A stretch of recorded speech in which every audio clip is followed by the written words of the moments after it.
Hello everyone, it's Seth, probably better known as Saffron Olive, and it's time for another edition of Budget Magic. So as we wait for Ixalan to release to start exploring the new standard format, this week we're heading to Modern for a deck that I absolutely love. This deck is so much fun. You know me, I have the most fun playing Magic when my opponent is not having fun playing Magic, and one of the easiest ways you can make your opponent not have fun playing Magic is just to blow up all their lands. So we're heading to Modern to play a deck I'm calling Wildfire. You can probably guess the reason for that. It's built around the card Wildfire. As you can see, it is essentially ultra budget for Modern. I mean, it is as cheap as it gets. 67 bucks in the paper world, 13 ticks on Magic Online. So a great price for a super fun and oddly competitive deck. A quick reminder before we break down Wildfire for Modern. If you enjoy Budget Magic and the other series here on the channel, it would be amazing of you if you could take a quick second, click that subscribe button down in the corner of your screen. It's a great way to support the channel and the site for free. So let's talk Wildfire, and of course, the namesake card from the deck is Wildfire. A 6-mana sorcery, you blow up 4 of each player's lands, and you deal 4 damage to each creature. So the idea of our deck, the whole plan of our deck, is to ramp into Wildfire using mana sources that are hopefully going to survive Wildfire. So we break the symmetry. Yes, we sack a bunch of lands, our opponent sacks a bunch of lands, but we have mana that sticks on the battlefield in other forms, and since it deals 4 damage to each creature, we also wipe out all of our opponent's stuff. So we're hoping to cast a Wildfire by like turn 3, turn 4. Turn 4 is perfect because turn 4 means we get all of our opponent's lands, likely kill all of our opponent's creatures, and just reset the game with our opponent having nothing and us still having mana, maybe even a Planeswalker or something left over. So Wildfire is super key to the deck. It's so important that we actually have backup Wildfire in Destructive Force. Destructive Force is basically a Wildfire that costs a bit more mana, but it does a bit more damage and stacks a bit more land. So instead of being 6 mana for 4 lands and 4 damage to everything, it's 7 mana for 5 lands and 5 damage to anything. In our deck, it's basically the same. I think Wildfire is a little better because it's cheaper, and the difference between 4 and 5 usually isn't much. Like, there's not a whole lot that 5 damage kills that 4 damage doesn't kill.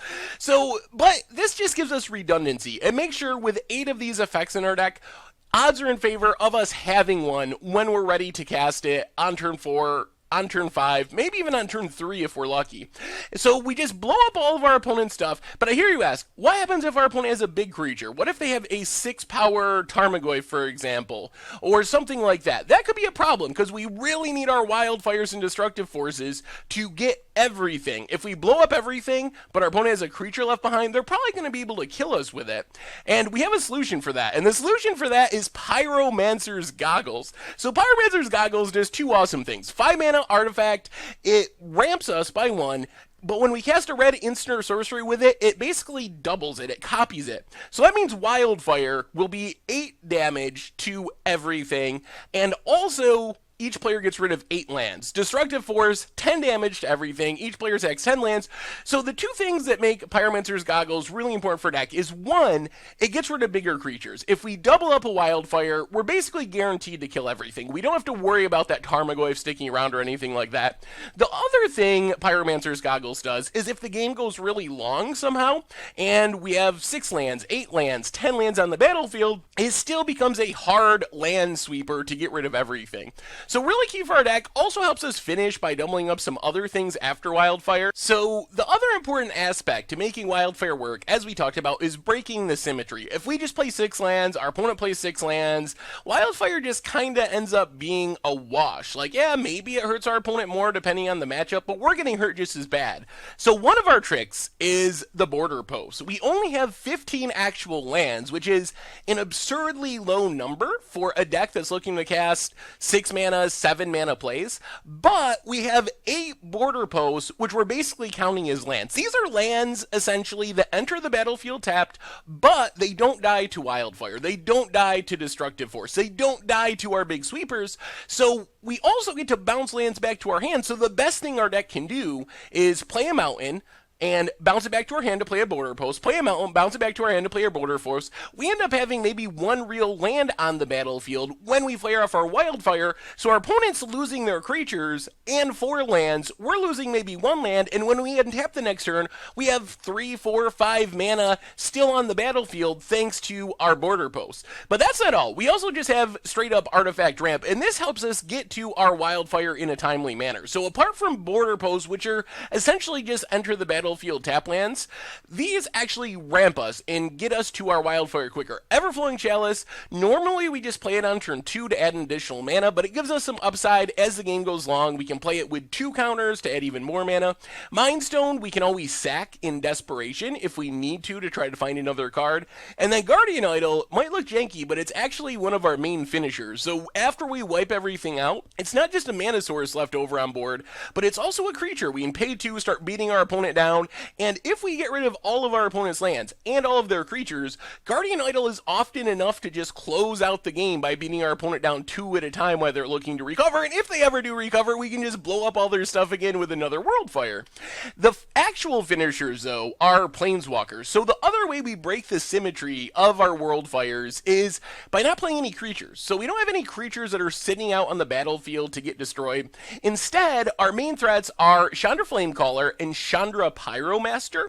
So these actually don't get damage. If you read Wildfire, it only damages creatures, only hits lands, so our Planeswalkers are just fine. So if we can stick a Chandra before we Wildfire, not only are we untapping with mana sources, thanks to our artifacts, thanks to our border posts, we're also untapping with a Chandra. So Chandra Pyromancer helps us rebuild even quicker, and it can finish the game by just pinging our opponent and eventually ultimating to get some lightning bolts or something. Chandra Flamecaller, though, is the best way to close out the game. It's just a super fast clock, hitting for 6 a turn with the plus ability.